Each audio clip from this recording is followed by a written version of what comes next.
of you who I haven't met before, who haven't met the Alternative before, I'm Indra Adnan, and I'm the co-initiator of the Alternative UK. And also in this room is co-initiator Pat Kane. Say hello, Pat. Hello, everybody. And Maria Dorothea, who's also on the call. Wave, Maria, can see you. And before we move into our conversation with Immy Kaur this evening, just a brief overview of what to expect. So this is neither a webinar nor a workshop, but it's sort of something in between. It's an extended conversation, and you're part of that conversation. So Pat is going to chat with Immy for about 20 to 25 minutes. And then you'll have a chance to ask any immediate questions for another 20 minutes or so. And then we'll go into breakout rooms so that you can take the discussion a little bit deeper. I really encourage you to stay for the breakout rooms and take part, because it's very much the culture of a new politics that we're trying to engender. Then we'll come back into the main room altogether for another chance to discuss and to share your ideas with Immy. And before I hand over to Pat and to Immy, a couple of words on the elephant. So over the past 3 years, the Alternative has been asking the question, if politics is broken, what's the alternative? And one thing that became clear to us is that the current politics is part of or in service to a socio-economic system that is busy destroying the planet. So we won't be able to deliver a new politics until we have a good sense of the new socio-economic system that we would all be part of. So the elephant is the project that tries to name that new system, the thing we know is there, but don't know quite yet how to talk about. Last December, we gathered 30 people together in a space who we felt have been busy creating that system, but have not yet come together. A bit like the blind men and the elephant. Each one of us can see a part of it, and that includes all of you, but none of us can quite see the whole thing. So each episode of this series invites another of these partially blind men or women to come and show us their perspective on the elephant, in the hope that over the whole of this series, we'll be able to sort of visualize it in our minds and bring it into being. So with that very short introduction, I'll hand over to Pat to introduce Immy. Thank you, Indra. And hi, everyone. I guess some of you are here because you know Immy's work well. Some of you are curious from the way that we've promoted and talked about it over the last week or so and from the blog. But I think in chatting with Indra just before we came on, I thought of a wizard way to both sort of combine Immy telling a story of what she does and has been doing over the last 10 years as a social innovator, and also the question that maybe certainly we share as the Alternative with Immy, but maybe you all share as well, and that question would be, how do we strengthen communities in the face of really strong crises and challenges, but that strengthening is opening to the world rather than protecting itself in the world. So that's the kind of question I think that we all share, and I want to ask Immy to talk about herself and her sort of major achievements in the context of coming back to that question again and again. And then at the end, I'll ask her, I was going to say what we could do about the next 10 years, but sometimes it feels like the next 10 weeks, never mind the next 10 months. So that's going to be the structure of the interview. So Immy, hello. Hello, thank Hello. you very much. A wonderful music tribute at the beginning. Yes, last minute reach into the R&B 80s vaults, reasonably successful. So talk about that. There's the challenge. How do we strengthen communities and make them open and expansive rather than narrow and defensive? And talk about the Birmingham Impact Hub, a wee bit about the history of that and how that answered that question initially for you. Absolutely. Thank you so much for having me as well. I'm always overwhelmed when people turn up to hear me speak. So thank you to all of you for being in the room tonight. And Pat, please do interrupt me at any point, because the story can go on so long. But in short, I was fed up with international development, which I'd found myself in, and I moved into local development in the sense of getting a job with a housing association, and I got very fed up with that. And the reason why I did was it felt very much like the mission of these organisations were so crucial to how we move forward, but the practice was so colonial and so top down. And I was young, and I was optimistic and brilliantly naive about what might be able to happen. And so I just started organising the TEDx in Birmingham back in 2011 with another young, incredible woman called Annika. And it was like my first week on Twitter, and she'd tweeted, you know, if there's anybody interested in setting up a TEDx in Brum, I want to set it up and turn up to this coffee shop. And I turned up to that coffee shop.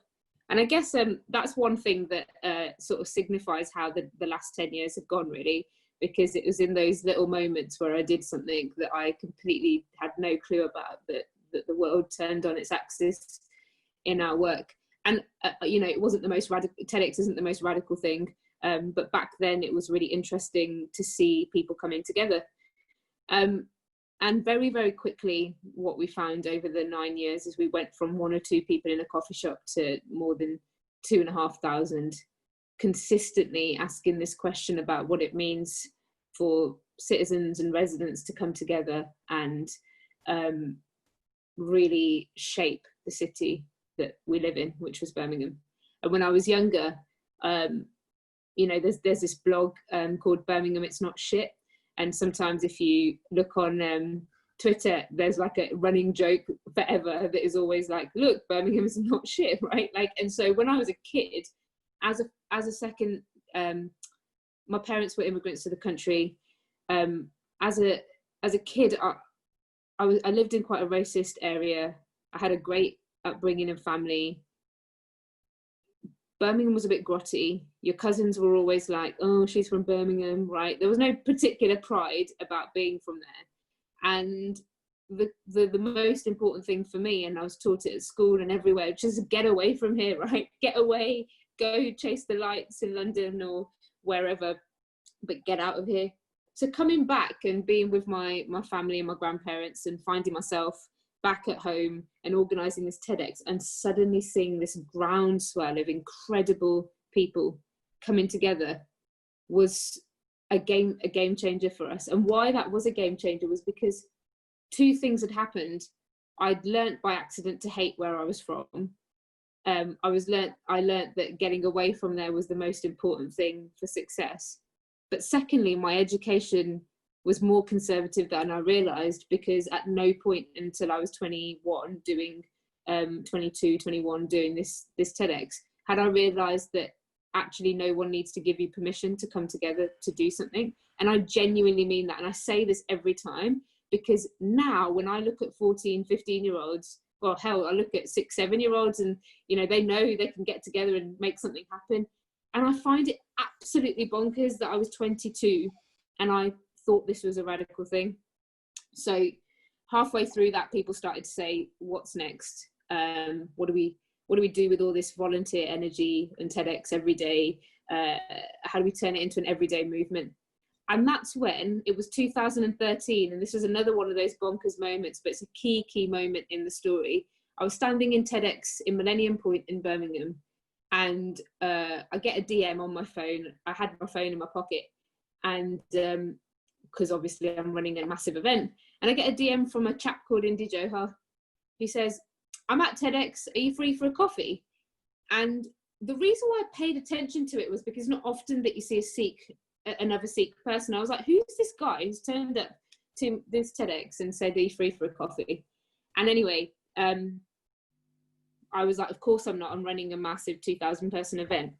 But a couple of days later, we met for this coffee, and he said, do you understand the power of what you're doing in Birmingham? Fancy coming to work for me?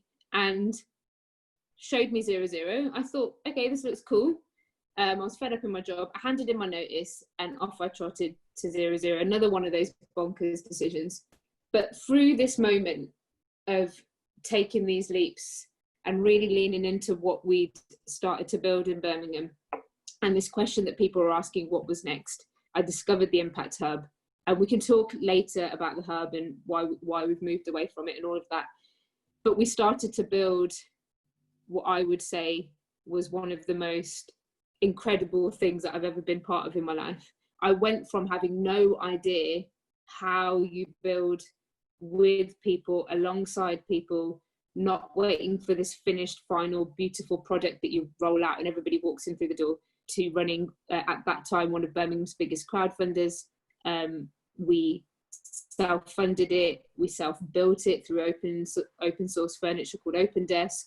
We ran what was the start of what we talked about being the 21st century town hall. How do we move away from these spaces being about middle class co-working spaces with those who can afford to be members, but to actual lifeblood of cities, and most crucially, and we'll talk about this, I want you to ask me some questions, Pat, because I could talk forever, but most crucially, how do we start to take a systemic lens to social problems, but not in like a theoretical, technical way? How can people, everyday residents, everyday citizens of a place really start to immerse themselves in these complex systems and start to work on them? And that was the premise of Birmingham Impact Hub.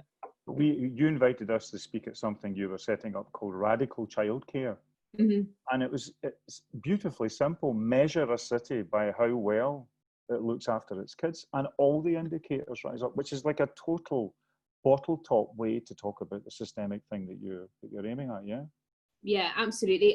And so that's a great example to talk about how we did a lot of this. You know, the first couple of years we were a bunch of kids with this big huge space, with a business model to run. We had event spaces, we had memberships. We were looking at what it meant to be totally free and open access to people, at the same time how to make sure we weren't completely dependent on grant funding. But the crux of all of that was just a mirage, right? That was just the front acceptable, lovely, beautiful space and thing that people could understand, for us to do the work that we wanted to in the background. And this is really important. Lots of people ask me, and I'm going to talk about Radical Childcare, Demo Dev, and all those pieces of work we did to really immerse people in the ins and outs of systemic change with citizens at the heart. But people ask me, you know, like, you've done, on the one hand, you talk quite a lot about radical change and what we need to do, and on the other hand, you've been part of quite in some ways neoliberal big global structures like TEDx or Impact Hub or other things. And I think that it was really, really important at that time, because there was a legitimacy that being able to sit behind those things, like, and organize with a bit of space and distance, that really, really mattered. And I didn't realize how much that mattered until more recently. You know, how quickly movements are tainted, are given a narrative about them before they've even got moving. And being a woman of colour and a team predominantly of colour in a city where we were hugely diverse, but the leadership of every part of the city, from the council to big business, was overwhelmingly white and overwhelmingly male and white. I hadn't realised how much sitting behind those things that people accepted as okay gave us lots and lots of room. And so all of even though it was backbreakingly hard to build this space and run a brilliant high quality events business that was relational and deep, and this membership that was both open access and free on one end, and then, you know, getting money to run a business model on the other, all of that was actually just a mirage for the deep work in the background. And Radical Childcare and Demo Dev and so many other things like that, which I'll share a little bit about, was about really tackling head on this idea that these systems, these intractable systems around housing, which was our Demo Dev work, around the many, many different things that impact childhood outcomes, that they're too complicated for citizens, they're too complicated for residents. It actually came from a lot of the discourse that I would see, where people within our own sector would actually say to Indy and 00 and to a lot of thinkers that work's too complex, right? Like, we need just everyday stuff that people can understand. That's too complex. And the truth was that neither of those two stories is actually the truth, right? The complexity of it is not too complex. It's there, it exists, it needs to be unpacked. It also needs to be completely like, the mystery around it needs to be debunked, right? And secondly, no, we don't just need everyday simple things that poor like John down the road can understand. That's complete bullshit as well. I experienced through that work that the citizens and residents that we worked with, the more and more they were able to grapple and listen and pick apart parts of the system and see it from different angles and speak their truths, their lived experience, and hear others, map systems, maybe not in Kumu or whatever, but on post-it notes, and talk to each other.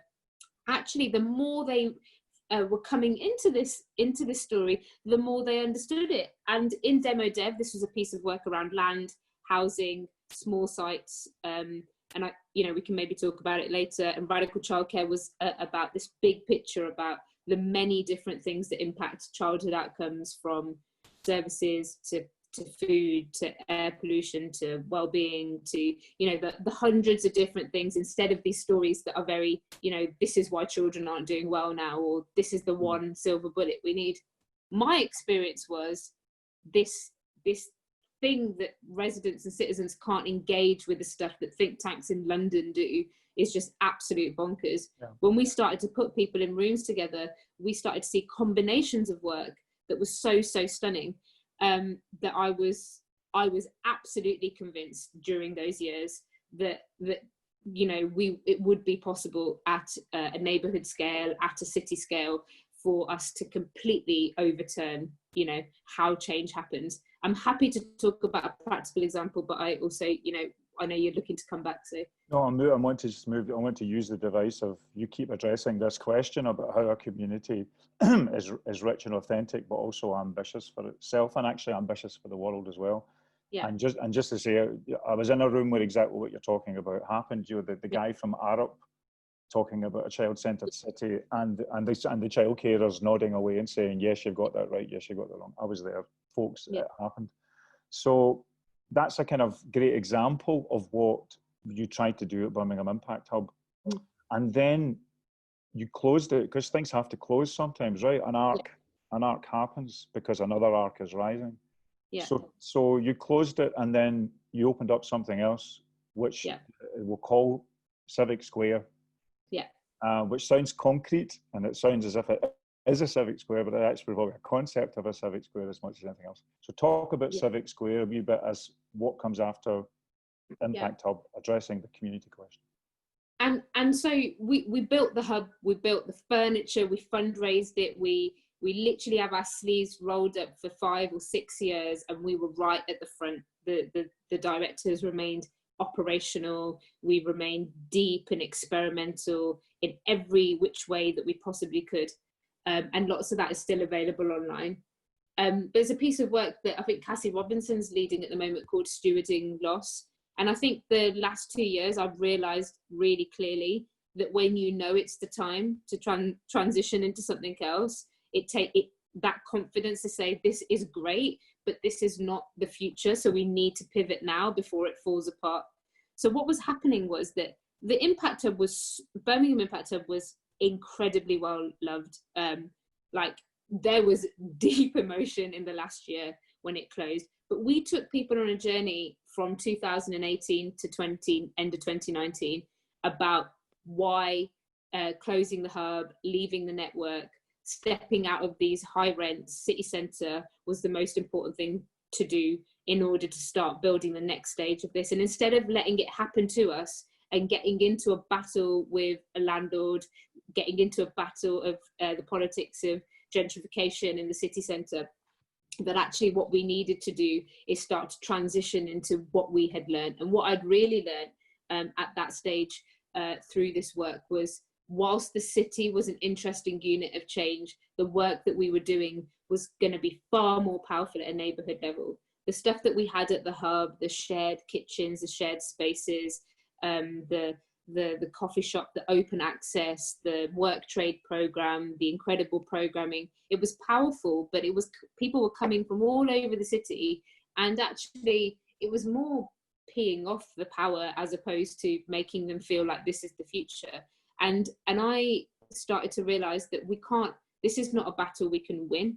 And why I think this was really important is the work that we did with Alistair Parvin, who's at 00, who talks a lot about land. If you haven't seen his work, I strongly recommend you look it up. But actually that was another example of unpacking a really complex system, and Indy and Alistair very, very clearly and honestly saying, you're not going to be able to outsmart this system in the city centre. I mean, it doesn't matter how brilliant you are not going to be able to outsmart the system in one foul swoop. So let's think about what's next.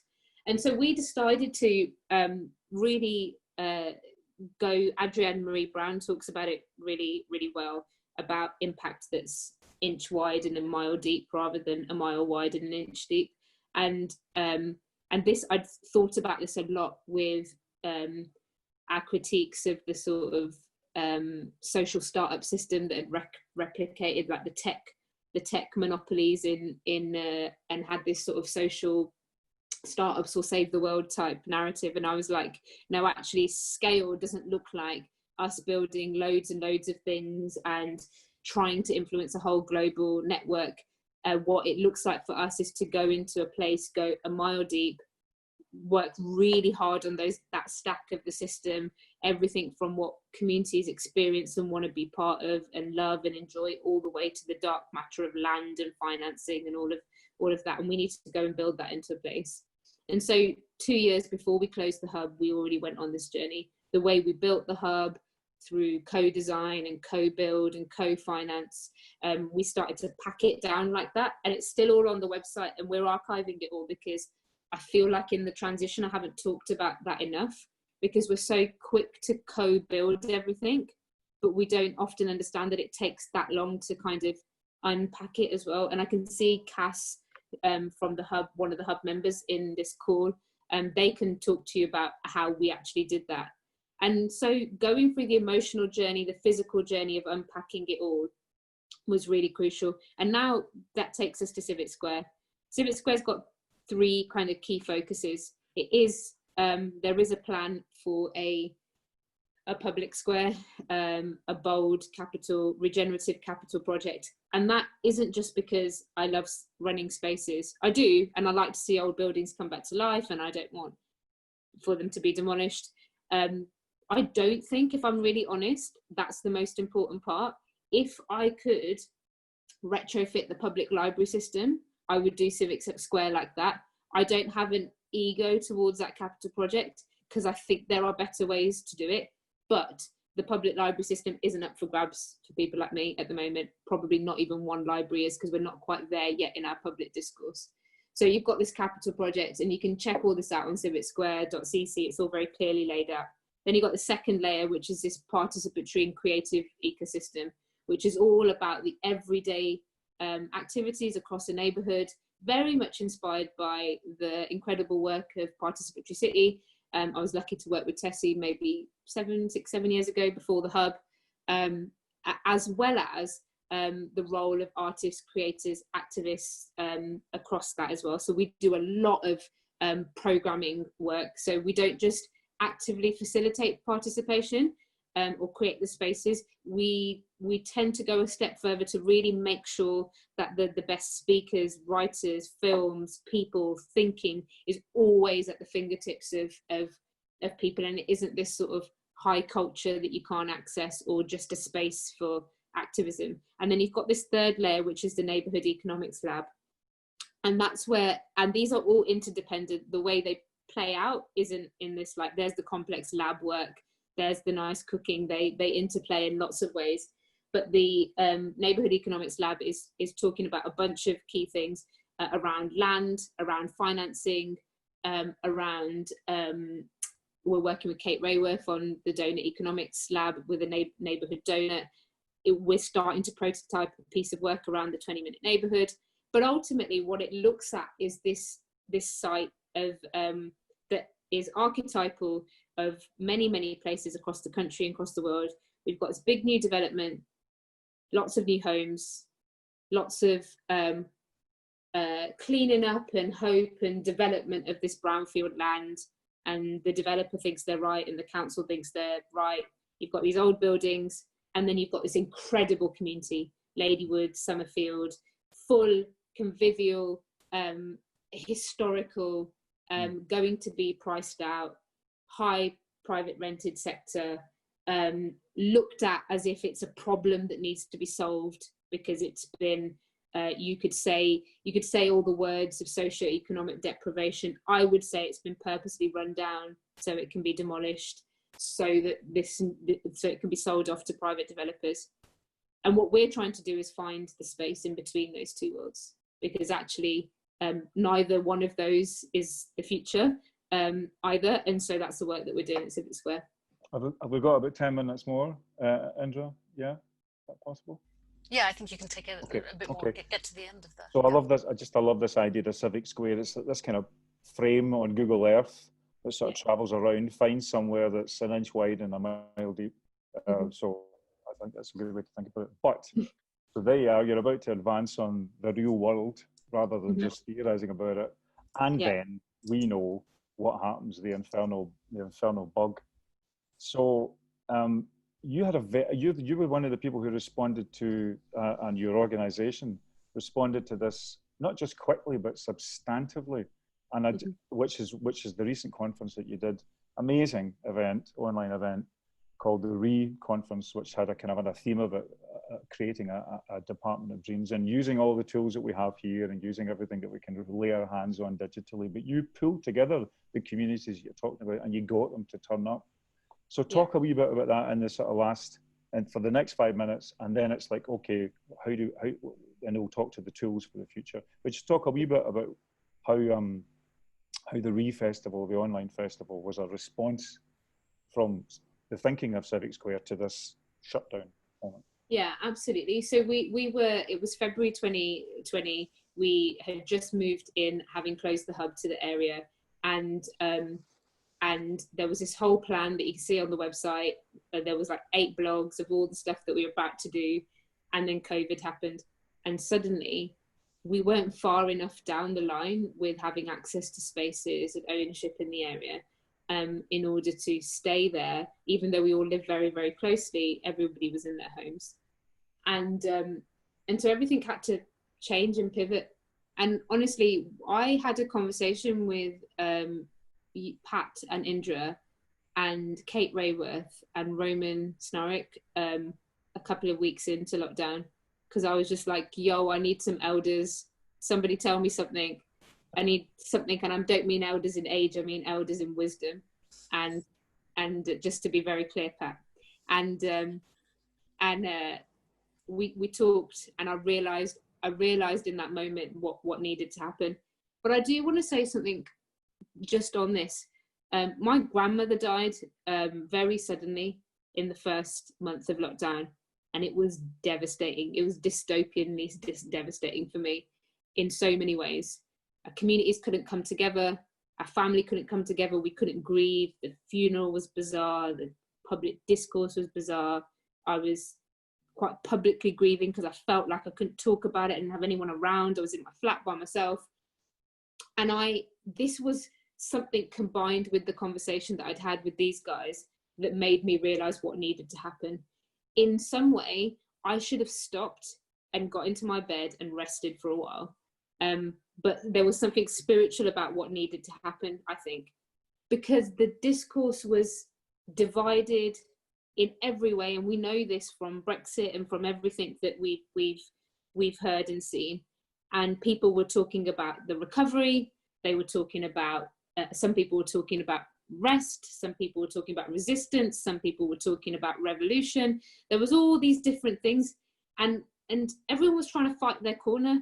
And all I could feel in my heart, knowing my grandmother and the matriarch that she was and the family that she oversaw over 30 years that I've been alive. Literally, we've never fallen out. We've never been allowed to fall out. It's just been like deliberative democracy at like its everyday level. And I remember thinking to myself, all of these things are true. It can be true that we need to recover. It can be true that we need absolute revolution if we're going to like survive. It can be true that the NHS is going to need rest, and we're going to need all of these reasons. If you have a look on the website, all of these, we did a big blog that talked this through quite deeply, and that's what the festival was about. It was starting to say it can be both true that your experience, the one that you're having in your community, is valid, but it is also true that we need these other things, right? We can't go back to normal. The recovery can't just be one way. We can't just expect everyone to get up and revolt, because people are exhausted and there's going to be all sorts of different things. So we used this to write a blog, and I was like, let's do a little one-day festival. Asked a couple of people, and as my first email went out, my grandmother passed away. Things went a bit bonkers, and then the emails started flying in, and before you knew it, it was 6 days, 100+ speakers, thousands of people attended, and it was right in the heart of the BLM uprising. And just before the festival, I was really ready to cancel, because I felt like it was disrespectful. I felt like, as a non-Black person of colour, I shouldn't be holding this festival in this time, because it's deeply disrespectful to the pain that is amongst our community and around the world. But having talked to a few people, they were like, no, go for it. And it was absolutely incredible. I mean, I was mind blown. And it just showed me that thing. And Rob Hopkins on the first day just said that when you invite people to imagine, and it was a festival about imagination, about futures, about foresight, about all these different complex bits that we hold on to when we're like, the future is this, right? The foresight people are like, this is how you do it. The imagination people are like, this is how you do it.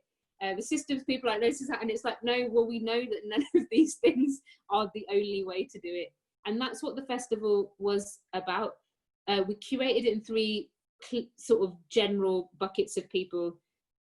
Brilliant long-term doers, thinkers, making magic happen, big names that you can imagine.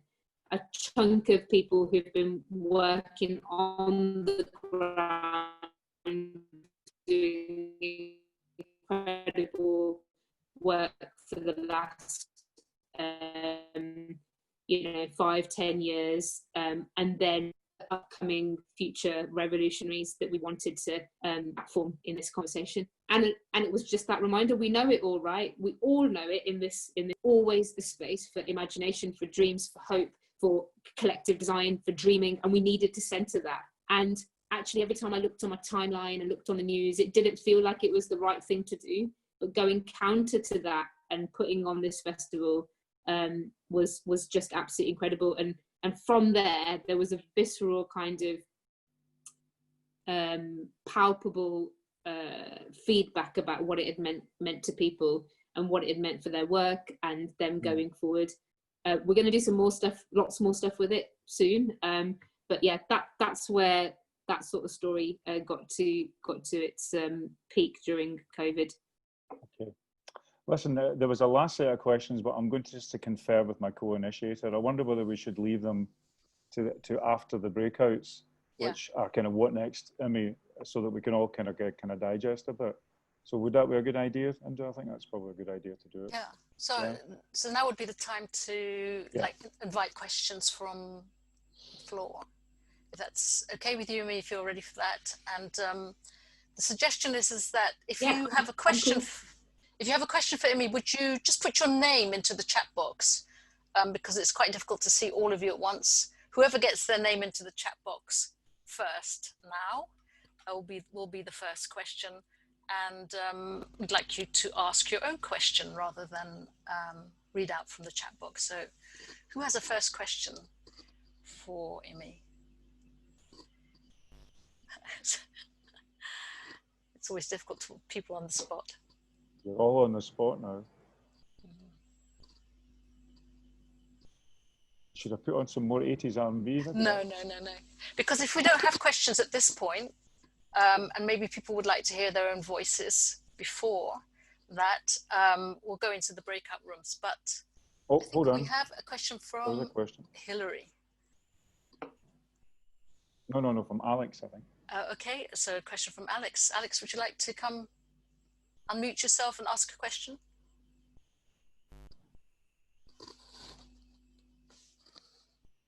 Okay. Alex, are you there? Okay.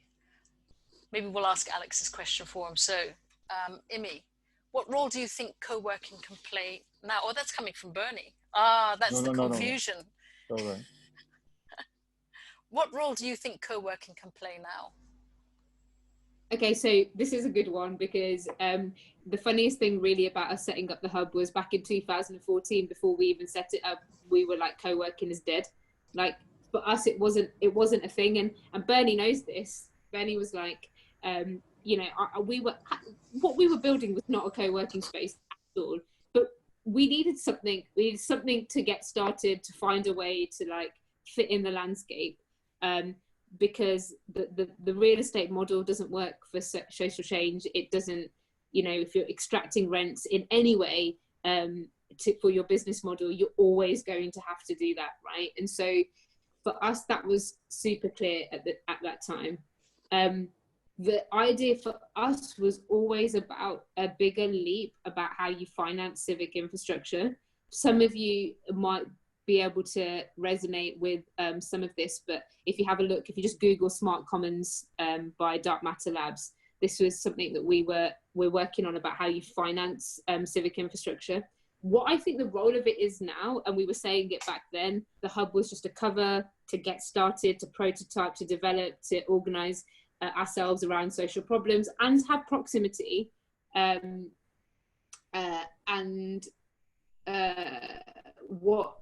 What it was always about was about the civic infrastructure of the future. And like I said, I'd retrofit the libraries. So why do I think it matters now? Back 6 years ago, we were saying it's going to be neighborhood infrastructure. It's going to be closer to where you live, where you can work, where you can play. Travel is going to be more of a luxury. It's not going to be like, you know, we're never going to go anywhere ever again because of climate change. I don't think. I mean, that's not what we were saying back then. Seeing what I can see now, you know, it might be a bit more complex than that. But I think the role of it now is really to look at we're about to go through we're going through another period of massive transition of everything, right? The way we work, the way we live, the way we play, the way we connect, where value comes from, what land values will do in the future, what our economy is. All of this is going to happen.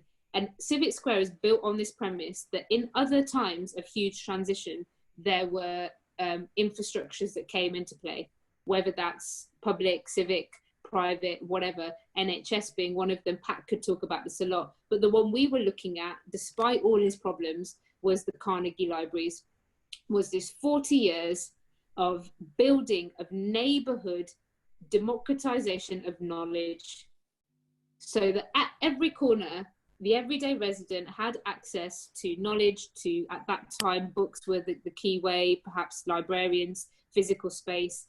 And that, over a 40 to 50 year period, started to transition us and our ability to deal with the new information and new world we were going into. The reason why I say it's problematic is because there's loads of industrial stuff around why Carnegie did that and what he was looking from his workers and from the future economy. But this is what I I'm thinking about now. So I'm kind of not really interested in co-working on its own. I'm interested in what is the neighborhood infrastructure that we need for this transition.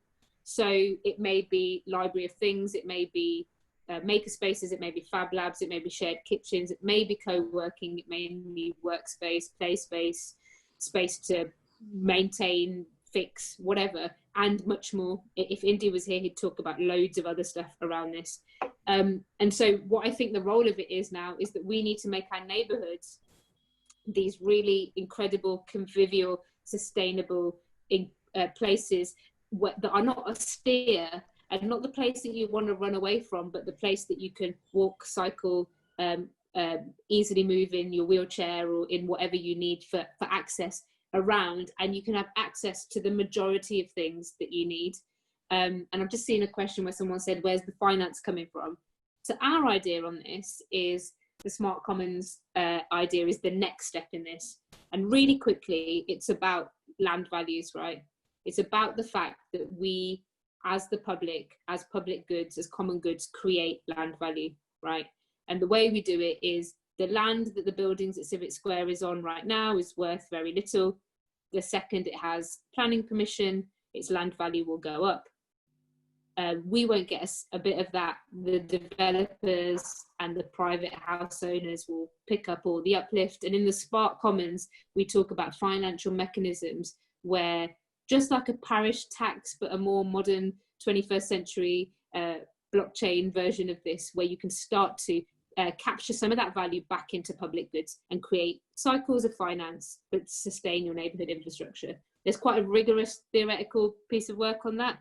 And now it's about building the bits of that story. One thing I will say is I'm very, very comfortable though, when I look at stories like Carnegie, when I look at the NHS, I'm very comfortable that this is 50, 60, 70 years of work. So when someone comes at me and is like, well, how will you make that practical tomorrow? And I'm like, probably not, because actually I'm probably going to be part of that generation of people that is showing what could be possible, the ideas, the prototypes, etc., etc. And maybe there will be a moment where things shift enough that can happen. Finally, just last thing I wanted to say is is when we were at Radical Childcare, right? Loads of the ideas that we talked about, and you can see this on radicalchild.care, were these big picture ideas where even understanding what it meant to live in an interdependent neighborhood with all these system issues felt like something that you talked about theoretically. If there's one good thing that has come out of COVID for us, is that people have now experienced what it means to live in interdependence and what it means for one system to depend on another. They can physically see it. Oh, more people are not going into hospital because they might have something which then turns out to be cancer, so we'll have increased cancer rates because there was a pandemic. Or I can't do this because this happened over here. And so the physical experience of that has been really incredible for us. So I'd say, whilst I think it's a lifetime's work, just like any transition, infrastructure and economy is, I'm also not so naive that there aren't these moments like COVID where we'll have to be ready for the next round of changes and shifts to push us forward enough. And so I think this is also part of that story. Fabuloso. Thank you very much, Immy. I think we probably, the schedule is pushing us on to the next stage. Andrew, correct? Yeah. So there is another question from Jay, but Jay, I hope you can hold that till after the breakout rooms. Immy, I wanted to invite you to put a question to all our participants tonight that they would consider in the breakout rooms. Apart from, of course, introduce yourself to each other, explain why you're here, what your interest is. But Immy, if you can give us a bit of a frame for how we might shape the conversation. Yeah. Okay. So neighbourhoods are going to be such an important unit of change in the coming 10 months, 10 years. What is the key infrastructure that you feel needs to be present in them as we transition through arguably it will be the most difficult few decades, probably in living memory, if not historical, in history. What do our neighbourhoods need in order to transition through the huge existential threats that we face? Great question. Okay, lovely. Thanks very much. So for those of you who are not familiar, I'm going to send every one of you now to a breakout room. All you need to do is accept the invitation and get chatting, and see you in 20 minutes.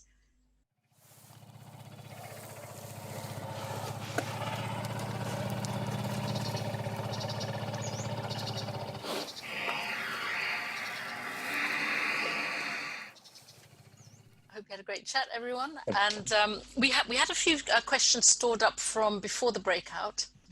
And I wonder if, Stephanie, you'd still like to ask your question. I'm assuming, Jay, you've had your question answered, because I see that you were in the same room as Immy. Yeah, I'd be happy to. Just to shout credit to Rachel, who's on the call from the School of Machines Making and Make Believe, which is just an amazing organisation. And on a recent course, which was around distributed governance, Ella and Rachel were talking a lot about onboarding and the culture of onboarding. And I'm particularly interested in how Immy works with young citizen activists who are often emerging from an education factory that's really nihilistic towards a more commons orientated mindset. So just any insights would be gratefully received. Thank you. Okay, yeah, I'm really happy to talk about that. I think I'm going through like a massive shift in how I think about this. One of the reasons is because I'm no longer a young person. And so much of, I mean, I am in one way, right? Like we're all young, until like we're literally all young, but I'm not in the demographic of where I used to be, where I could relate to younger people as my peers, and I could like lean on our hopes and aspirations for the world and resonate with them in ways that were really legitimate and authentic. So when I was doing that, you know, convening was the main way in which I was doing that work, right? I didn't know it then, but I do now. I was a part of groups of people that were convening, opening up spaces for imagination, for people to dream, to come together, to start to find the tools of putting those dreams together. And there's loads of great organizations who do like structural work with young people that I can recommend. And it was through hope, imagination, and then meeting that imagination halfway with tools and ideas and spaces and things. But that's not where I'm currently at. So, and the reason for that is because I'm going through a change where I literally don't even know how to use TikTok, even though I've downloaded it.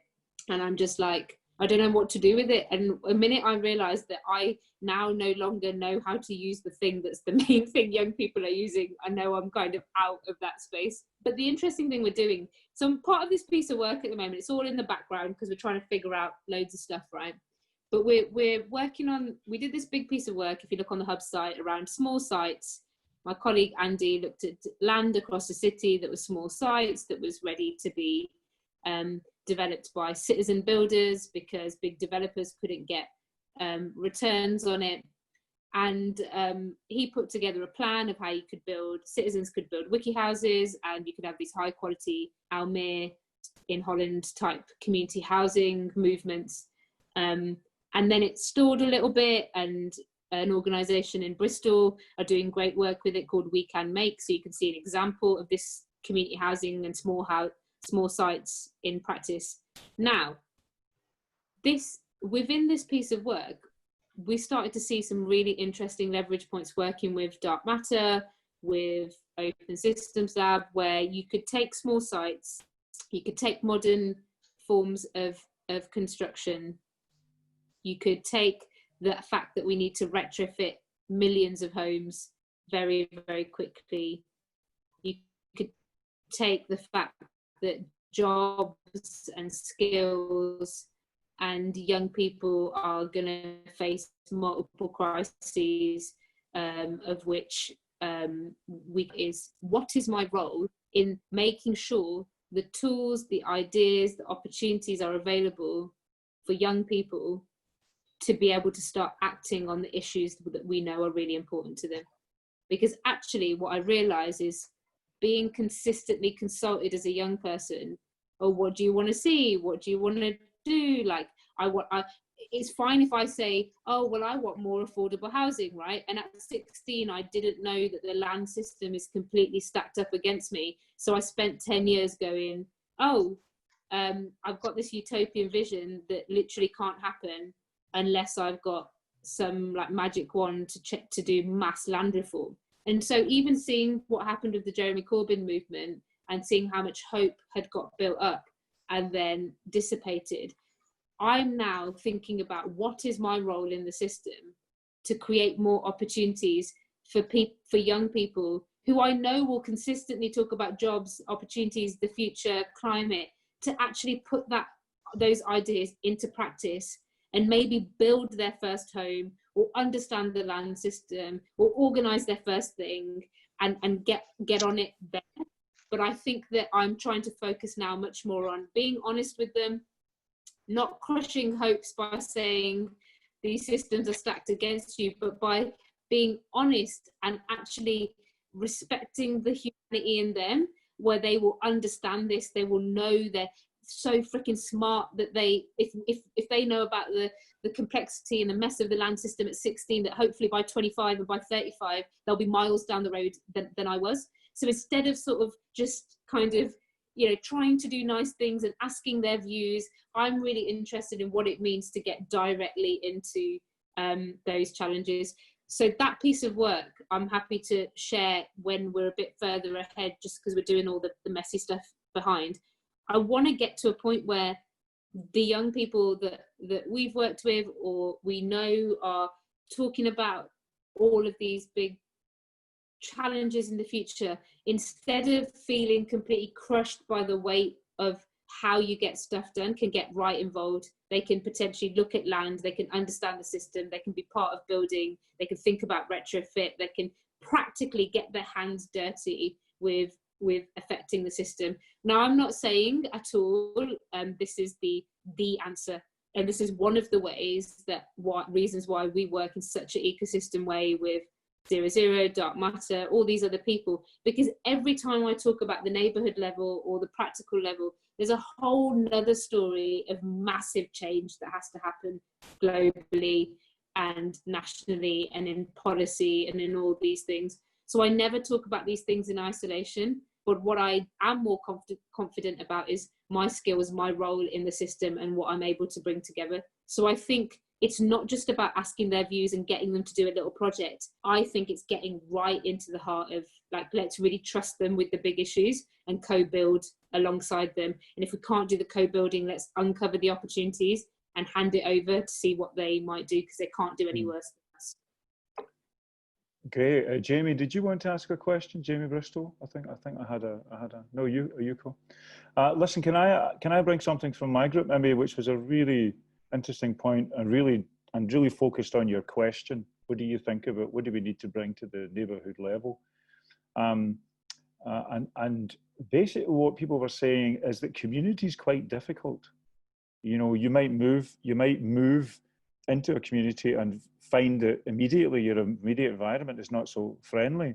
And then weirdly, you might be in a city and find a network like the Impact Hub and find a place where you have affinity with people in the same city, but then almost return home to a neighbourhood that doesn't have that much cohesion and glue. And the phrase I'll bring that someone said, I can't remember who it was that said it. I can't remember, it was Cass. She said about the Impact Hub was, I hope I'm not speaking out of turn, Cass, but it was a place you could go to at your worst. To go somewhere where you're feeling at your worst and to pick up something from that place because of the friendliness or because of the spirit of it or because of the attitude of it. You know, and that seems very, very important.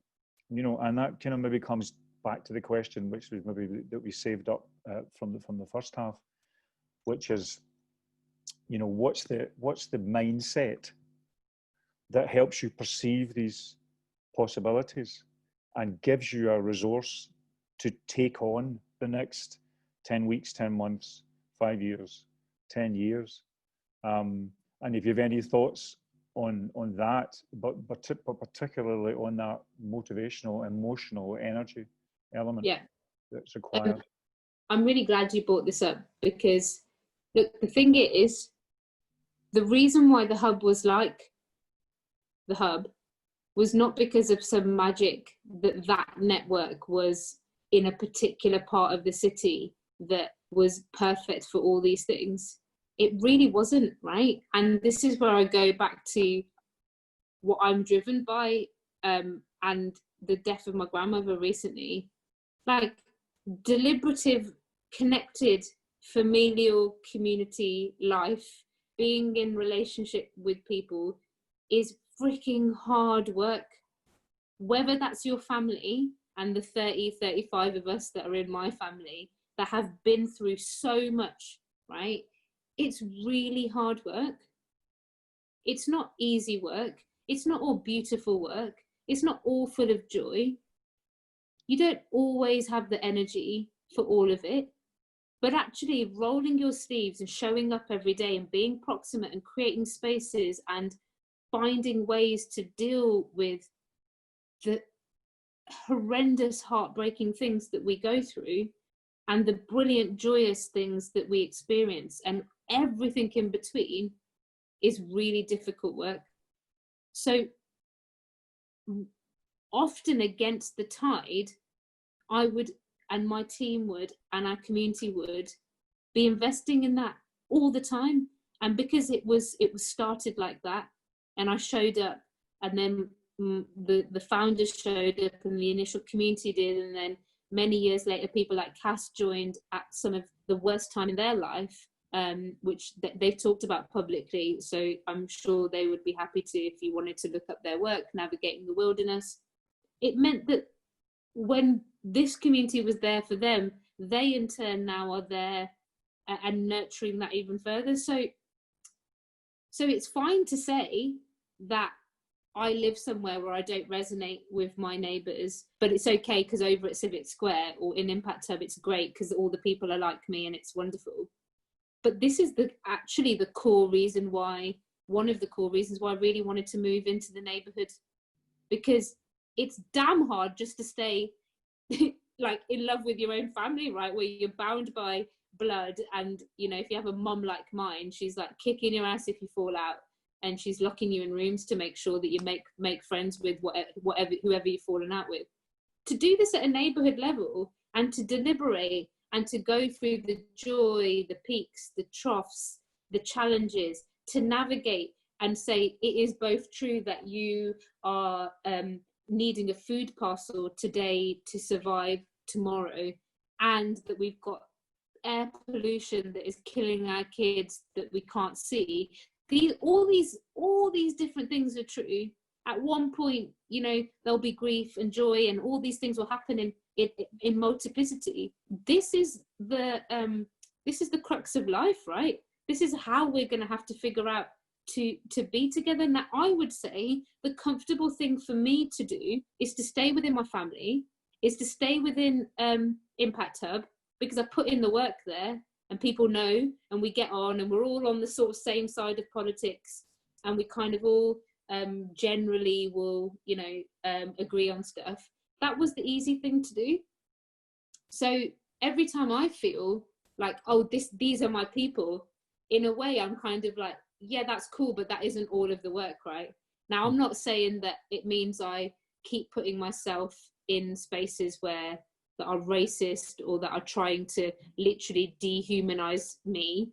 And, you know, I'm not here to like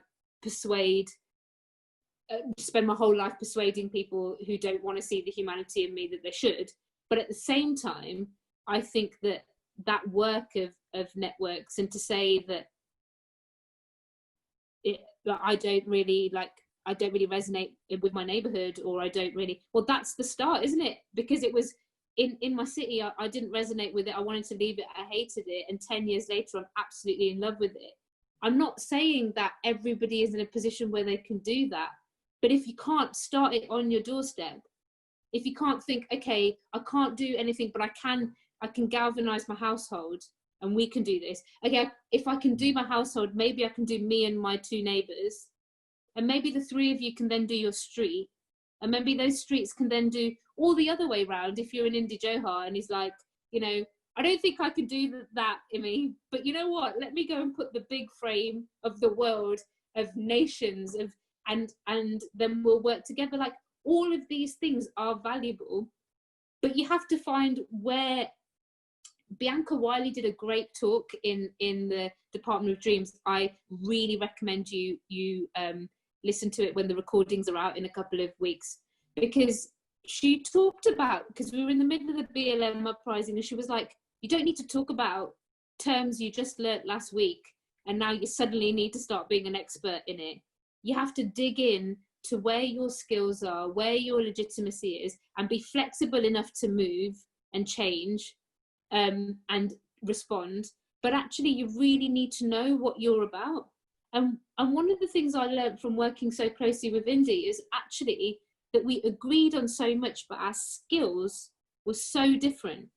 And actually we needed to find the spaces in which we could really bring the best to life. So I would say it's fine to say that, well, there's this cool online network or this space that I love, and actually I really don't resonate with where I live. Either move if you can, and go and move somewhere where you can go and give your whole self. But it's not enough for us to all keep saying, hey, but it's not, because it's in all those imperfections, it's in all that. That's the work that we need to do. And that is definitely driven by the fact that what I realize now at 34, having lost my grandmother a few months ago, is that that's the work she did at her unit, right? Of her unit, of making us understand what it meant to live with all these different views, different ways of life, different expectations, what it meant to deliberate, to figure things out, to live in love, in relationship with each other, in community, to force ourselves to see each other when we sometimes didn't want to like do things that we didn't want to because our friends seemed cooler and we wanted to go and hang out with them. That's what we've got to do, right? And it doesn't mean that you have to go and like transform a whole neighborhood, but you can just start. And we've seen this in COVID. But once you start, there's no end, right? It's rolling your sleeves up, and it's messy, and it's beautiful, and it's joyous, and it's painful, and it's heartbreaking, and it's soul destroying, and it's wonderful, and it's the only way to move forward. So I think it's like that's how you strengthen community. You strengthen community by being in relationship with just one other person, and then that turning and that's what Indra's talked about. I've learned so much of this from Indra. That's how we strengthen it, by not expecting it to be this like Walton's type experience, by knowing that actually it's immersive, deep work, and you'll have as much joy and as much pain and as much disagreement as you will have agreement. But in that is how we start to get stronger together, I think. Anyway, that's the only way I do it. I just think what my grandma would have done. And sometimes locked us in a room and said, you got to sort it out and you ain't coming out, so it doesn't really matter, because we don't do that in this family. We don't fall out, so that's it. I'm not suggesting you lock people in rooms, but I'm just saying there's something about figuring shit out together that really matters, right? And sometimes being in a family and not having the choice to fall out was a good way to have to do it. I mean, that's a manifesto to be transcribed. And I'm also reminded of something someone told me a while ago, that family can be a verb as well as a noun, so that to family, is a thing that sounds to me what you're talking about. There's so much on the chat. Actually, one of the things that you said, which someone mentioned a quote from Gary Snyder. I'm trying to see if I can sort of find it. I can't. Yeah, find your place on the planet, dig in, and take responsibility from there. Gary Snyder. So you're echoed by the oldest hippies. Indra, do you want to? I've so enjoyed this. I'm sure we all have. Indra, do you want to kind of take us down in the last minute and a half? I guess it's just that we're about to close, and just such heartfelt thanks and gratitude to you, Immy, for really bringing your whole self to this very short time. But I feel so confirmed about the vision that I know that we share and so many other people share. It's quite extraordinary to hear, because there's no mention here of party politics whatsoever. But at the same time, this feels so very political, in a future political kind of way. And it reminds me that, that people power is the politics of the future. And yet until now, we've hardly really been able to articulate what deep and complex and caring people power could be. And so I'm incredibly looking forward to the next few years working alongside you and seeing what you're doing, supporting what you're doing, and amplifying everything you're doing as we do on the alternative. But thanks also to everyone else. Thanks, Pat. That's been great. And thanks for everybody for participating. This video will be has been recorded, and you can share it. You'll be able to have access to it in the next few days, and Maria will do her usual masterful job. And I guess see you around. Any closing remark? I think, Immy, if there's anything more you want to say, the platform is yours. But until a minute. Well, I guess let's drop these binaries, right? Let's start to really embrace the multiple layers of who we are, our experiences, the fact that many things can be true at the same time, that we need all sorts of talents and people, and someone that you might think is too everyday, or too complex, or thinking too big, or thinking too small, or thinking in one direction really deeply and not considering many other things. Instead of trying to like keep changing everyone to one vision of how we get forward and how we move forward, let's figure out how to be in relationship with those different things. Small needs big, grief needs joy, love needs pain, like all these things, you know, city levels need nations, nations are a problem, and neighbourhoods are important, and your neighbour is important, and your family is important, and you know, this is all true, right? And I guess I just encourage us all to like reject those labels and those binaries and the things that hold us apart and are driving us apart, and really move into like what it means to be in relationship with each other in the messiest ways, and accept that